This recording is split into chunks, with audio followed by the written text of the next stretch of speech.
Hey everyone, welcome back to Backfires and Burnouts.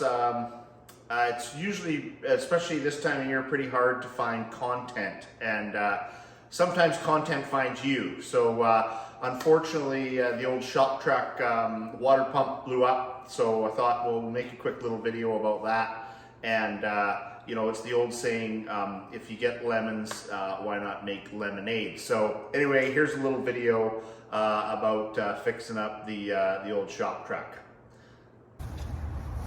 Well, this freaking sucks. Anyway, just working here. I own a landscape company, and just went out to the dump with my dump trailer, and all of a sudden steering's gone, and yeah, power steering's gone. Things squawking at me. You're out of coolant and whatnot and so forth. So yeah, we're at the side of the road. Now we're just waiting for the tow truck.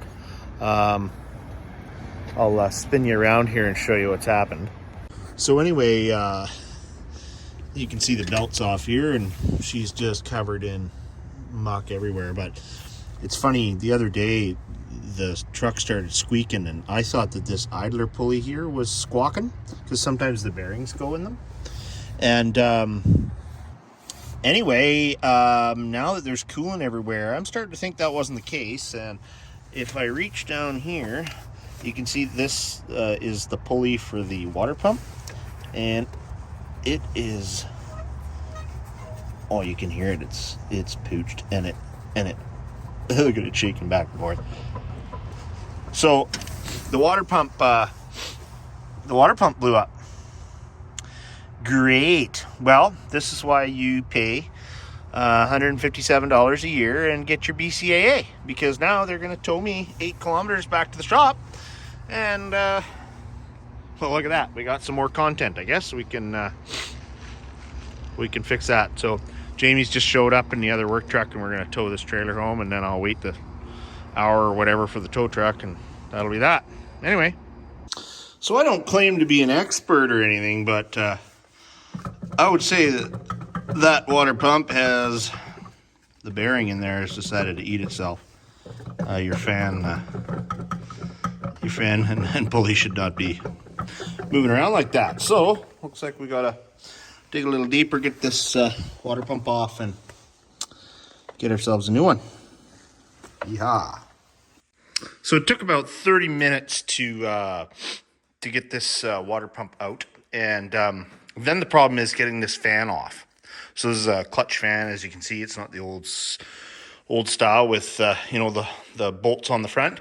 So there's a special tool you can buy. You can get it on Amazon. It's quite cheap, but I don't have time for that. So I sort of scabbed together these two vice grips, and then was able to get in here with this guy and a large pipe, and we were able to get that fan off. So that's all part of the fun, right? Is learning how to do this. So a little bit of YouTubing doesn't hurt. Anyway, I'm gonna get this all apart and take it over to the auto parts store and see if we can't get another one. So there we have it, all put back together like it never happened. Other than destroying my thumb on one of the these horrible hose clamps. So I destroyed my thumb on one of those hose clamps, but other than that, she's all back together. So I'm gonna put some coolant in it, and we're gonna run her up, and that's what happens when the old work truck craps a water pump. Takes my Saturday, and we get it fixed. It's 4x4, so just in time for the snow.